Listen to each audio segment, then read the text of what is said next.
नंद सुत मन मोदकारी विरह सागर तरण। ऐसे किशोरी जी के चरणार विंदों का प्रक्षालन कर रहे हैं ठाकुर जी। सब गोपियां देख रही हैं, ठाकुर जी चरण धो रहे हैं। चरण धोने के बाद ठाकुर जी अपनी अंजलि में किशोरी जी के चरण जल को भर के आकाश में उड़ाते हैं, तीनों लोग पवित्र हो जाएं, मेरे सबरे जितने भी हैं पितर सबरे मुक्त है जाएं। ऐसा अनुभव करा रहे हैं उन गोपियों को। सब जगह प्रक्षालन करके ठाकुर जी किशोरी जी को हाथ दें, आओ विराजो हमारी नैया में।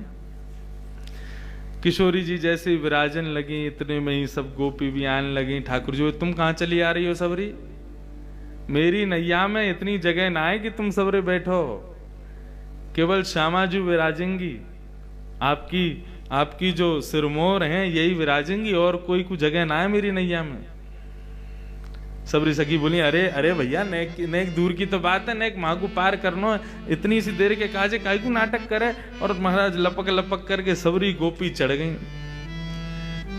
एक दो तो ठाकुर जी की गोद में ही बैठ गई, जगह ही नहीं वहां में। कोई नीचे बैठी है, कोई कहीं बैठी है, कोई लटक के बैठी है। एक दो ठाकुर जी के ऊपर बैठ गई। ठाकुर जी दें थक्का, अब ही घेर दूंगा यहाँ पे। मेरी नेक सी नहीं है, वहां में सबरी बैठ गई है चढ़ चढ़ के।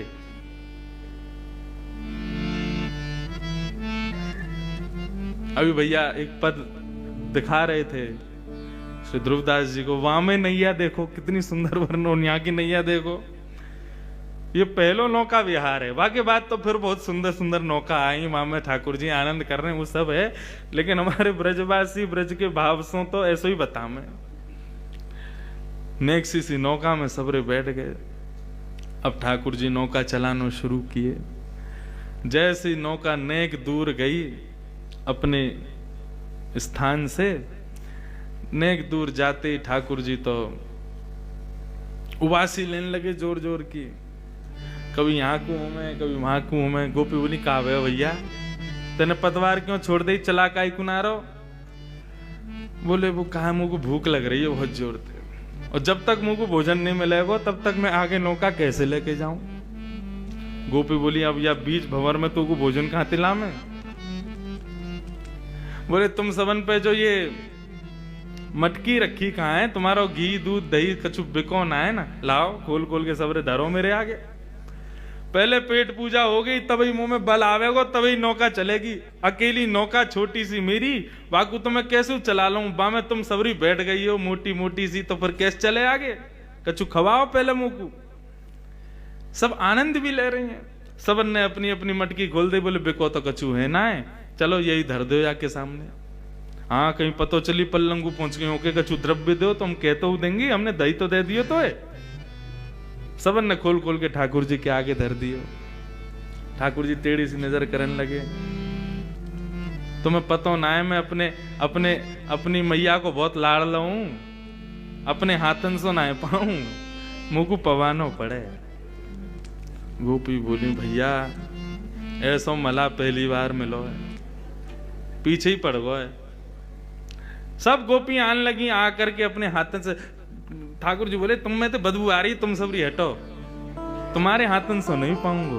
तो बोले, वो जो बैठी कहाँ है सामने गौर वरण, उनके हाथन से पाऊंगा। गोपी बोली, अब फेंक देंगी जमुना जी में, जो मन में आ रहा हो सो करते जा रहा हो। उनके चरण धो ले, उनके हाथे सिर पर धरवा ले, सब कामन ने कर रो, अब यूं करो उनके हाथन से पाऊंगो। ठाकुर जी बोले, तो फिर नहीं पाऊंगा। बोले, मत पावे। बोले, तो ठीक है, फिर हम सो रहे हैं, अपने आप चला लियो नौका को। सब गोपी बोली, कहा करें भैया, ये तो ऐसे माने को ना है, या को तो नवनीत चाहिए, और श्री किशोरी जी के हाथन से ही पावेगो। आहा,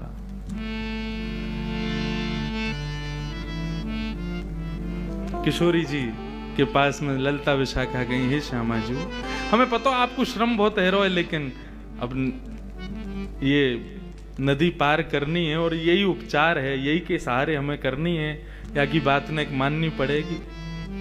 पल्लम को जाकर के, और जैसे ही हम नौका में से उतर जाएंगे, या को सबक तो हम सिखाएंगे जरूर, लेकिन हे श्यामा जी, नेक आपको आज हमारी वजह से सुबह से बहुत श्रम हुआ, हम आपकी खूब सेवा करेंगे। नेक एक बात और मान लो, किशोरी जी बोली कहा अपने हाथन सुनने की आकू माखन और दही ये सब पवाए दो।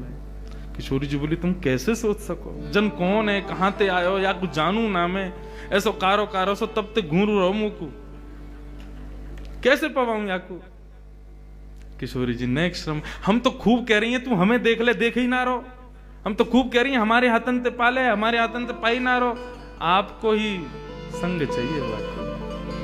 किशोरी जी हे श्यामा जी, हम सहचरिन के काज नेक श्रम कर लो, नेक बागू पवाए दो, नहीं तो नौका यही बीच में अड़ी रहेगी, अभी बहुत समय है गो, रात्रि हैगी, हमें पहुंचना बरसानो। सो किशोरी जी गई हैं और जाकर के समस्त गोपीन के मटका में से ठाकुर जी को पवा रही हैं। आहा, यमुना जी के मध्य में, सब सहचरियों के मध्य में ठाकुर जी बिना किसी प्रयोजन के नौका विहार कर रहे हैं। एक तो हो जाए कि संयोजित हो, एक तो होता है व्यवस्थित हो, पूर्व निश्चित हो कि कैसी नौका विहार होगी, तो वहां छत्र भी लगे हैं, वहां पर सजावट भी हुई है, वहां पर सब व्यवस्थाएं की गई हैं, बैठवे की, उठवे की, सब करवे की।